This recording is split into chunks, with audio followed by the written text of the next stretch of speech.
এবার আমরা আসি ডিজাইনে। এখন ডিজাইনে যখন আসলাম, ডিজাইনে এসে আমাদের প্রথম কাজ হচ্ছে creates the logical and physical design of the software project. তার মানে হচ্ছে আমরা এখানে ডিজাইন করা শুরু করব। ডিজাইনটা কার সাথে রিলেটেড? এই যে ডিজাইন করছি, কোত্থেকে ডিজাইনটা করব? Any idea? Any idea? High high, ডিজাইনটা কিসের বেসিসে করব? স্যার আমরা সো স্যার রিকোয়ারমেন্টের আমরা যে বেসিসে। আগে করছিলাম আগে ইয়ার কি ডায়াগ্রাম করছিলাম? যেভাবে করছিলাম রিকোয়ারমেন্টের উপর বেস করে একটার সাথে আরেকটা রিলেশনশিপ বিল্ড এক্স্যাক্টলি, করে তারপরে করছিলাম। Exactly, that means based on the requirement. আমরা যে রিকোয়ারমেন্ট কালেক্ট করেছি সেই রিকোয়ারমেন্টটাকে আমরা এখন ডিজাইনিং করতে বসে যাব। আমি সবাইকে বলবো যে এই আপনি এখন একটা কাজ করেন, আপনি রিকোয়ারমেন্টের উপর বেস করে ডেটাবেজের ডিজাইনটা করেন। ঠিক আছে, আপনি এখন ক্লাস ডায়াগ্রাম, তারপরে কি ডায়াগ্রাম, কি কি ডায়াগ্রাম আছে, ইউজ কেস ডায়াগ্রাম, এগুলো আছে না? এগুলো কি আমরা ডিজাইন করি না? তোমরা এগুলো আগে শুনে এসছো কিন্তু, যদি তোমরা 370 করে থাকো, ডেটা বেস করে থাকো নাকি, রাইট? ইয়ার ডায়াগ্রাম, জি স্যার। জি class sir. Diagram, use case diagram, তারপরে সার্ভার ডিজাইন, এই সব ডিজাইনের দিকে আমরা এখন ছুটবো। আমরা এখন বসে বসে ডিজাইন করবো যে এই সফটওয়্যারটার জন্য সার্ভারটা কেমন হতে হবে, এই সফটওয়্যারের জন্য ডিভাইসটা কেমন হতে হবে, এই সফটওয়্যারের জন্য আমাদের লজিক্যাল যেসব ডায়াগ্রাম, আমার class diagram, use case diagram, এগুলো কেমন হতে হবে, সুন্দর মতো সবাই বসে এখন ডিজাইনিং এ আমি মনোনিবেশ করব। এখন ডিজাইন যখন ফাইনালাইজড হবে এগেন, তখন আমরা সেটাকে অ্যাপ্রুভ করতে পারবো। কিন্তু ডিজাইন যখন আমরা করছি তখন কিন্তু আমরা কোনোভাবেই রিকোয়ারমেন্ট চেঞ্জ করব না, মানে আগে যে রিকোয়ারমেন্ট গুলো পেয়েছি সেগুলোর উপরেই নতুন কোনো রিকোয়ারমেন্ট অ্যাড হতে পারবে না। বোঝা যাচ্ছে কি যাচ্ছে না? আচ্ছা, তো এই গেল ডিজাইন। এখন আমার যখন রিকোয়ারমেন্টও ডান, ডিজাইনও ডান, তারপরের স্টেপ কি হওয়া উচিত? আমার এখন কোডে চলে যাওয়া উচিত, কারণ সবই তো আছে, তা আমি বসে থাকবো কেন, রাইট? আচ্ছা, তো এখন দেখি কোডিং এ কি হয়। You need to build it first. আমাকে এটা করতে হবে, আমাকে ডিজাইনের উপর ভিত্তি করে, রিকোয়ারমেন্টের উপর ভিত্তি করে কোড করতে হবে। এই জায়গাটাই হচ্ছে মানে মোটামুটি একটা একটু প্রবলেমেটিক জায়গা বলে মনে হয় আর কি। আচ্ছা, so coding can't start until design is fixed properly. এখন মনে করো তুমি একটা বাড়ি বানাচ্ছ, তুমি তোমার কাছে যদি বাড়ির ডিজাইন না থাকে, কোত্থেকে শুরু করবা, কোথায় কোনটা বসাবা, তুমি কি বুঝবা? না স্যার। আমরা যদি না স্যার। আর্কিটেকচার বুঝবো না কিন্তু। ঠিক আছে, এই জন্য ডিজাইনটা খুব ইম্পর্টেন্ট, আগে ডিজাইন তারপরে কোডিং। আমি একটা জিনিস মাঝে মাঝে খেয়াল করি, অনেককে প্রবলেম যখন দেওয়া হয় ডিজাইন মাথায় করার আগেই কোডিং করতে বসে যায়। এটা কি যায় নাকি যায় না, তোমরা কি অস্বীকার করবে? না মানে স্যার। কোডটা বোঝার আগেই কোডিং এ চলে যায়, এটাকে অস্বীকার করবে তোমরা? না স্যার। না স্যার। কিন্তু কিভাবে করে তারা, আমি জানি না কিভাবে করে। আমি তো আগে কাগজ কলম নিয়ে একটু চিন্তা চিন্তা করি, কিন্তু কিভাবে কোডিং এ ডাইরেক্ট চলে যাওয়া যায় আমি জানি না। সো এই জন্য কোডিং ডিজাইনটা ফিক্স করে, মাথায় ফিক্স করো, খাতায় ফিক্স করো, করে তারপরে করতে হয়। আচ্ছা, তারপর কি starts with converting the design in actual running software. এখন আমি যখন আমার কাছে ডিজাইন আছে, এটাকে আমি অ্যাকচুয়ালি সফটওয়্যারে কনভার্ট করছি, যেটা হচ্ছে আমি মানে কাজ করবে, এটাকে বলে ইমপ্লিমেন্টেশন যেটা আর কি। ঠিক আছে, সো এই ডিজাইনটাকে আমি অ্যাকচুয়াল রানিং একটা সফটওয়্যারে নিয়ে যাব, যাতে করে মানুষজন এখন ব্যবহার করতে পারে। আচ্ছা, কিন্তু এখানে একটা জিনিস আমাকে বলো, এটা তোমরা অ্যান্সার দিবা, আমি এটা অ্যান্সার দিব না। সেটা হচ্ছে ওরা বলছে the design is split into blocks. তার মানে ধরো এ বি সি এরকম ছোট ছোট ব্লকে আমি ডিজাইন গুলোকে ভাগ করি, and blocks are converted to code modules one after another.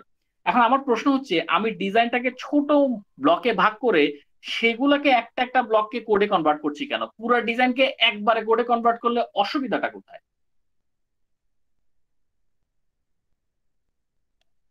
তোমাদের জন্য প্রশ্ন এটা।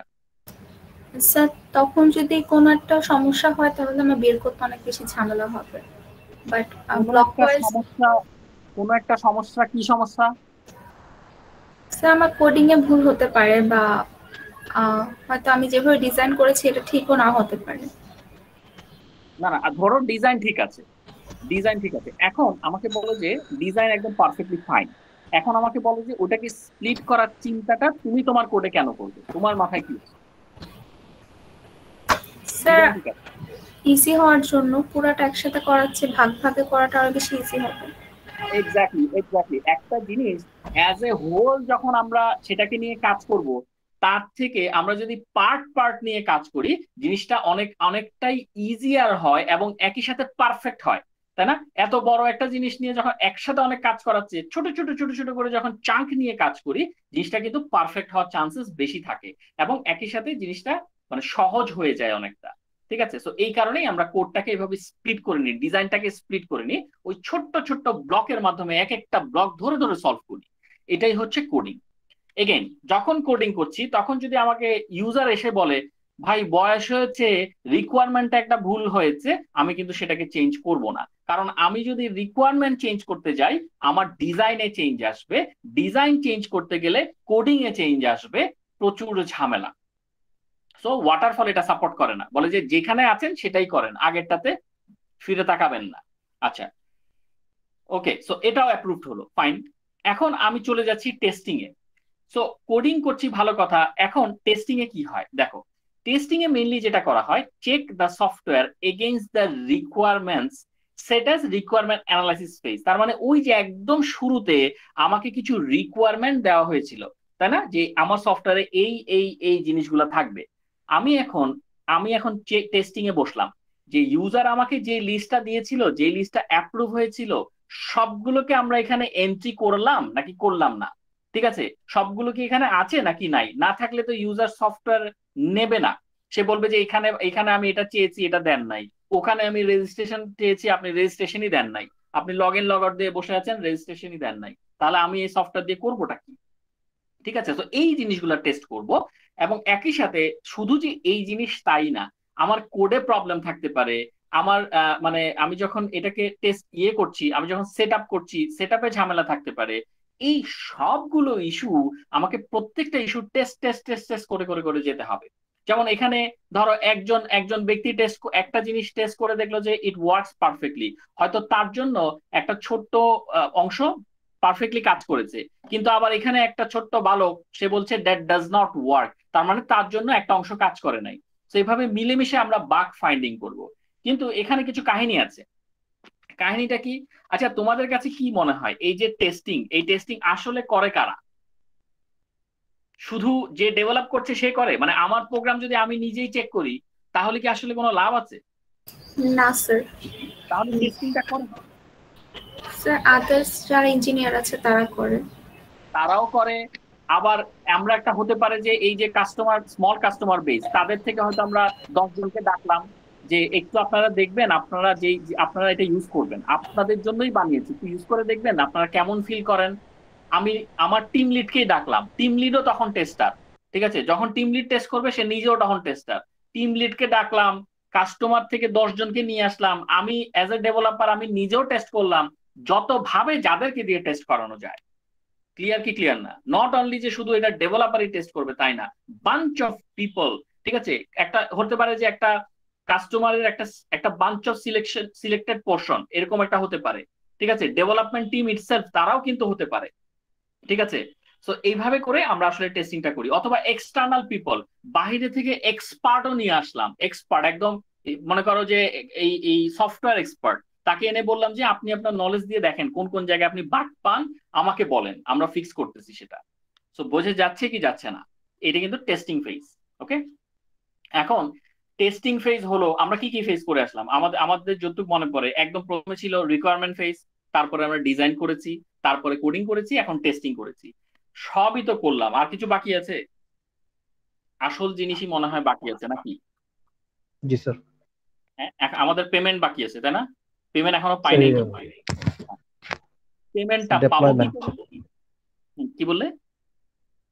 স্যার আরেকটা স্টেজ বাকি ছিল না, ওই ডেপ্লয়মেন্ট লাস্টের যেটা ছিল। এক্স্যাক্টলি, আরো আরো দুইটা স্টেজ, একটা না দুইটা স্টেজ। ডিপ্লয়মেন্ট, আচ্ছা এই যে এটা অ্যাপ্রুভ হওয়ার পরে আমরা এবার গেলাম deployment and maintenance. Deployment and maintenance, তাহলে ডিপ্লয়মেন্টটা কি দেখো। তো এখন আমরা এখন সফটওয়্যারটাকে ডিপ্লয় করব, মানে এটাকে এখন আমরা কোথাও না কোথাও স্টোর করব, আমরা বসাবো। ঠিক আছে, এইভাবে করে কাজ করবো। তো কি করছে দেখো, the software goes in production in actual information technology environment, especially goes to user environment। তার মানে হচ্ছে এখন আমরা এই সফটওয়্যারটাকে এমন একটা জায়গায় রাখবো যেখান থেকে সবাই সবাই এটাকে ইউজ করবে। যেমন ফেসবুক আমরা সবাই ইউজ করছি, তো ওই যে ফেসবুকের এই পর্যায়টা যেখানে সবাই ইউজ করবে, ধরো একটা একটা মেশিনে সেটাকে রাখলো, এই জিনিসটাই হচ্ছে ডিপ্লয়মেন্ট। ঠিক আছে, তো এখানে কি হয়, তো এখন তোমরা কি একটা জিনিস জানো? আচ্ছা, আমি কি আমাকে একটা জিনিস বলতে পারবে, একটা সফটওয়্যারের সার্ভার আছে ইউএসএ তে, তো আমি কি সেটা সিঙ্গাপুরেও কি একটা সার্ভার থাকতে পারে? মানে ধরো তাদের সার্ভার ইউএসএ তে আছে, তারা কি সিঙ্গাপুরে একটা সার্ভার এস্টাবলিশ করাতে পারে? কি মনে হয়? অন্য জায়গায় একটা হ্যাঁ স্যার ক্লোন পারে। তৈরি করবে, পারে। সফটওয়্যারের একটা ক্লোন তৈরি করবে, ধরো ধরো এক্স এক্স কোম্পানি, তারা তাদের মানে মেইন যে ফাইলটা অ্যাপ্লিকেশনটা সেটা তাদের সার্ভারে রাখলো, কিন্তু তারা সেটা একটা ক্লোন তৈরি করবে, একটা ক্লোন, একই রকম একটা ক্লোন তৈরি করবে। সেই ক্লোনটা ইউএসএ তে নাই, সিঙ্গাপুরে আছে। এরকম কি হয়? কি মনে হয়? হয়? জি স্যার। আচ্ছা, কেন হয়? এটা করলে লাভ কি? এটা করলে লাভ কি? স্যার ওইটাতে এক্সপেরিয়েন্স ইমপ্রুভ হবে। কিভাবে? এখানে একটা কোশ্চেন আসে, কিভাবে? আচ্ছা, বাংলাদেশ থেকে সিঙ্গাপুরের সার্ভারে যদি আমি কানেক্ট করতে যাই, সিঙ্গাপুরের সার্ভারে যদি আমি কমিউনিকেট করি, আমার কি মানে সময়টা কম লাগবে নাকি ইউএসএ তে গেলে সময়টা কম লাগবে? স্যার সিঙ্গাপুরে কম লাগবে। সিঙ্গাপুরে গেলে কম লাগবে স্যার। এক্স্যাক্টলি, যেটাকে সহজ ভাষায়, বইয়ের ভাষায় বলে ল্যাটেন্সি, নাকি? Latency, time low. জি কমপ্লেক্সিটি স্যার। স্যার এখানে ইয়ে করতেছে হ্যাঁ, বুঝি নাই, কি বলো? স্যার। Time efficiency. এক্স্যাক্টলি, মানে ল্যাটেন্সি কি তোমরা শুনেছো? Low latency, high latency. জি স্যার। জি স্যার। আচ্ছা আমাকে, আচ্ছা তুমি এই যে একটা ভেরি গুড একটা পয়েন্ট আছে, আমাকে বলো তো, লো ল্যাটেন্সি ভালো হাই ল্যাটেন্সি ভালো? স্যার লো লেটেন্সি ভালো। লো ল্যাটেন্সি ভালো। লো ল্যাটেন্সি মানে কি? মানে হচ্ছে আমার কোনটা, মানে খুব ফাস্ট আমার আদান প্রদান হচ্ছে ডেটা, রাইট? জি স্যার। লাইক স্যার অ্যাক্সেস করতে টাইম কম লাগবে যদি সার্ভারটা আমার কাছ থেকে বেশি ডিস্টেন্সে না থাকে আর কি, এমন কিছু। এক্স্যাক্টলি এক্স্যাক্টলি, যদি সার্ভারটা আমার থেকে খুব দূরে না থাকে, তাহলে আমার কিন্তু কমিউনিকেশন করতে, ডেটা আদান প্রদান করতে সুবিধা হবে। তো এই জন্য ওরা যেটা বলছে, দেখো আমি একটা ধরো লোকেশন এ তে আমার সিস্টেমটাকে রাখলাম, এরপরে আমি যেটা করব, step by step deployment and maintenance perform, আমি কিন্তু সেখান থেকে আবার এই যে লোকেশন বি তে সেটাকে কিছু একটা করলাম। ভেতরে তো অনেক ইন্টারনাল কাজ আছে, আমি এত ভেতরে যাচ্ছি না, যেটা বললাম আর কি, যে ধরো লোকেশন এ একটা ইউএসএ তে আছে, লোকেশন বি টাকে ধরলাম সেটা সিঙ্গাপুরে আছে, তো দুই জায়গায় তো আমার ডিপ্লয় করার ব্যাপার স্যাপার আসতেছে। তো এই ধরনের কাহিনীটাই কিন্তু এই ডিপ্লয়মেন্টে হয়। অ্যাকচুয়ালি আমি এটাকে ইমপ্লিমেন্ট করি যাতে ইউজার ব্যবহার করতে পারে এবং ওখান থেকে আমার রেভিনিউ আসবে। এখন একদম আমি ইয়েতে চলে গেলাম, মানে কাস্টমার ওরিয়েন্টেড হয়ে গেলাম। সো এখানে ওরা যেটা বলছে, step by step deployment and maintenance perform, এই যে আমি লোকেশন এ তে একটা ডিপ্লয় করলাম, লোকেশন বি তে একটা ডিপ্লয় করলাম, সি তে, এগুলো বিভিন্ন ধরনের কান্ট্রি হতে পারে। তো এই যে ডিপ্লয় করে করে আস্তে আস্তে গেলাম। এখন ওরা যেটা বলছে, if anything goes wrong here will be maintained and resolved by the team. এখন যদি লোকেশন এ তে কোনো প্রবলেম হয়, সেটার মেনটেন করা হবে, বি তে কোনো প্রবলেম হয় সেখানে মেনটেনেন্স লাগবে, সি তে যদি করা হয় সেখানে মেনটেনেন্স লাগবে। আমরা একটা সফটওয়্যারকে যখন লাইভ করি, এরপর তো মেনটেনেন্স এর উপরেই থাকতে হয়, কারণ কখন ডাউন হয়, কখন কোন ধরনের হিট হয়, কখন কোন ধরনের প্রবলেম আসে, এটা তো আর বলা যায় না, রাইট? নাকি? জি স্যার। যে কোনো সময় number of errors or problems arise হতেই পারে, এই জন্যই বলে number of errors or problems May arise here. ঠিক আছে, এটা বলা বলা হয় আর কি। আচ্ছা, সো এইটা তোমরা আরো ডিটেলসে হয়তো, মানে বাক্সে তোমরা আরেকটু হয়তো ডিটেলসে দেখতে পারো, বাট মেইন কনসেপ্ট এটাই। তো এখন এই আমরা যখন এগুলাকে ঠিকঠাক করি, আমরা যখন এটাকে মেনটেন করি, রিজলভ করি, তখন এখানে আমরা ডেটাও কালেক্ট করি, মানে কেন প্রবলেম গুলো হচ্ছে, কোন কারণে হচ্ছে, feedback may also be collected. তো এই ফিডব্যাক গুলাও কিন্তু আমরা কালেক্ট করে থাকি। বাট এই স্টেজটাতে মেইনলি ডেপ্লয়মেন্ট এন্ড মেনটেনেন্স যে স্টেজ, সেই স্টেজটাতে যেটা হয় যে আমরা কমার্শিয়ালি সবকিছুকে লাইভ করে দেই, ডিপ্লয় করি এবং আস্তে আস্তে মেনটেনও করতে থাকি। ডিপ্লয় করি, প্রবলেম হলে মেনটেন করি, আবার ডিপ্লয় করি, প্রবলেম হলে মেনটেন করি। তো এই যে স্টেপ, এই স্টেপই হচ্ছে ওয়াটারফল মডেলের স্টেপ।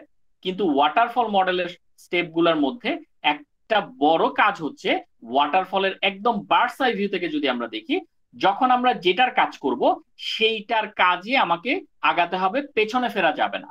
যেমন আমি ডিপ্লয়মেন্ট করছিলাম, আমার ডিপ্লয়মেন্ট শেষ করে মেনটেনেন্স আসতে হবে, আমি মেনটেনেন্স থাকা অবস্থায় ডিপ্লয়মেন্ট করব এরকম না। ঠিক আছে, ডিপ্লয় করব তারপরে মেনটেনেন্সে আসবো। টেস্টিং শেষ করব, তারপর ডেপ্লয়মেন্টে আসবো, ডেপ্লয়মেন্ট শেষ করব, তেমনি মেনটেন্যান্সে আসবো। এখন মনে করো তুমি ঝর্ণার নিচে দাঁড়িয়ে আছো, ঝর্ণা থেকে উপর থেকে নিচে পানি পড়ছে, এখন তুমি বালতি দিয়ে নিচের পানি উপরের দিকে মারলে কোনো লাভ আছে নাকি? একটু একটু উপরেও না পানি স্যার। যাক, না স্যার। কেন? আচ্ছা না, একটু উপরে পানি যাক, পানি খালি নিচে পড়ে যাচ্ছে, একটু উপরে যেতে হবে না? তো এই ব্যাপারটা এটা অনেকটা এরকম। তো ওয়াটারফল মডেল, এটা নিয়ে কারো কোনো কনফিউশন আছে? Any confusion? একবার একটু দেখে ফেলি, কোনো কনফিউশন?